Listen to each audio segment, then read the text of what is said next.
Para la supervivencia de las plantas desérticas, la dispersión eficiente de las semillas es crucial. Tal es el caso de la especie Anastatica hierocúntica, la cual posee un mecanismo llamado higrocástico, que será explicado más adelante a partir de la anatomía de la planta. La rosa de Jericó, o flor de la resurrección, es una planta que tiene la particularidad de contraerse cuando se enfrenta a condiciones de sequía para proteger sus semillas, previniendo su dispersión prematura. De esta manera, una vez enroscada, también facilita el desplazamiento de la planta por acción del viento. Una vez que la planta entra en contacto con las gotas de lluvia, se desenrosca y se vuelve a hidratar para dispersar sus semillas, las cuales tienen una cubierta pegajosa que las ayuda a adherirse al suelo. Materiales y métodos. Las semillas obtenidas de esqueletos secos de A. hierocúntica encontrados en el camino desértico entre El Cairo y Suárez fueron restablecidos a su estado juvenil mediante 4 tratamientos distintos equivalentes a 100, 200, 500 y 1000 milímetros de lluvia anual. El material vegetal fue fijado en formalina, ácido acético y alcohol en proporciones 9:5:5. Luego se trasladó a etanol al 50% para ser procesado en la investigación anatómica. Para las plantas adultas, el estudio anatómico se llevó a cabo en diferentes ramas de individuos de la especie A. hierocúntica. El primer orden de ramas corresponde al segmento basal y el cuarto al segmento terminal del tallo, tal como se especifica en este diagrama. Se escogieron las características del tallo para el estudio anatómico debido a que el tallo es el órgano responsable del movimiento higrocástico que concluye en la dispersión de la semilla. La caracterización anatómica del tallo se realizó mediante un microscopio de luz equipado con un micrómetro ocular. Los parámetros anatómicos que describen la delgadez de las paredes celulares de epidermis y córtex y células lignificadas en tejidos conductores fueron medidos en plantas juveniles cultivadas bajo diferentes tratamientos de riego y para diferentes órdenes de ramas en plantas adultas. Los parámetros investigados fueron la dimensión de las células del epidermis en la parte superior e inferior del tallo, grosor de las capas corticales y densidad en número de células por milímetro cuadrado de las células corticales en la parte superior e inferior del tallo, el grosor de la capa de tejidos conductores y la densidad y diámetro de los vasos cinemáticos en la zona inferior y superior del tallo.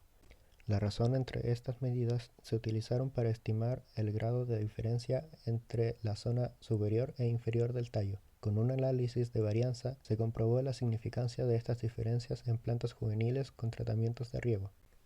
Resultados.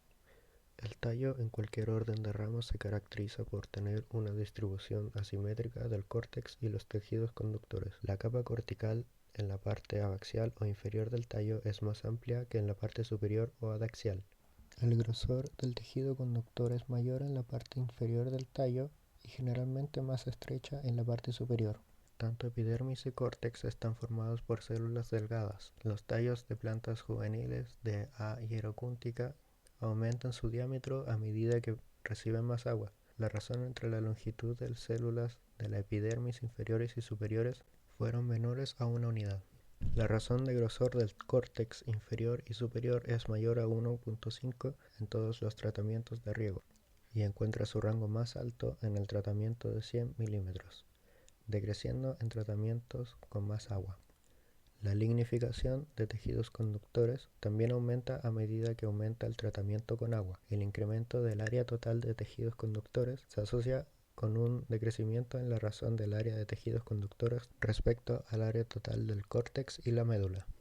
El número total de vasos cilemáticos aumenta significativamente con el incremento de agua y el diámetro de los vasos cilemáticos es mayor en la parte inferior del tallo en todos los tratamientos de riego. El diámetro y densidad de los vasos cilemáticos son generalmente el doble de grandes en la parte inferior del tallo en el mismo orden de ramas, lo que significa un mayor suplemento de agua hacia las partes inferiores del mismo. Además, la conductancia hidráulica de los vasos cilemáticos disminuye desde las ramas de orden basal hasta las terminales. Discusión. La especie Anastatica hierocúntica se diferencia de otras plantas de resurrección, es decir, aquellas que sobreviven a la deshidratación extrema, debido a que el enrollamiento y desenrollamiento de sus esqueletos ocurre mecánicamente y no involucra la tolerancia a la desecación de los componentes celulares. El movimiento higrocástico se puede explicar mediante dos tipos de mecanismos.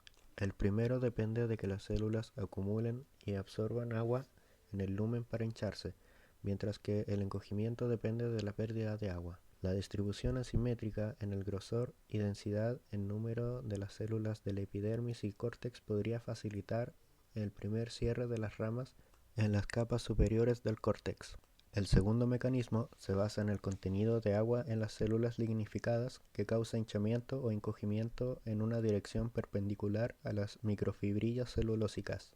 Ascenso mecánico del agua y eficiencia higrocástica. La conductancia hidráulica decrece a medida que se acerca a las ramas terminales, lo que indica que la máxima capacidad de ascenso de agua se encuentra en las ramas de la parte basal de la planta. La conductancia hidráulica del tallo en plantas juveniles de A. hierocúntica se incrementa con el estrés hídrico. Esto ocurre principalmente por el incremento en el diámetro de los vasos cilemáticos en la parte basal del tallo, lo que permite a las plantas en estados juveniles un ascenso más eficiente del agua ante el estrés hídrico. La presencia de vasos cilemáticos más grandes ha sido reportado en ocasiones en plantas que sufren estrés hídrico y que habitan ambientes donde el agua se encuentra disponible solo esporádicamente, para maximizar así la captación de agua cuando está presente, reduciendo la resistencia asociada a los vasos cilemáticos más pequeños. La máxima eficiencia higrocástica en las ramas de orden basal permite una apertura y cierre más rápido de la estructura completa de la planta.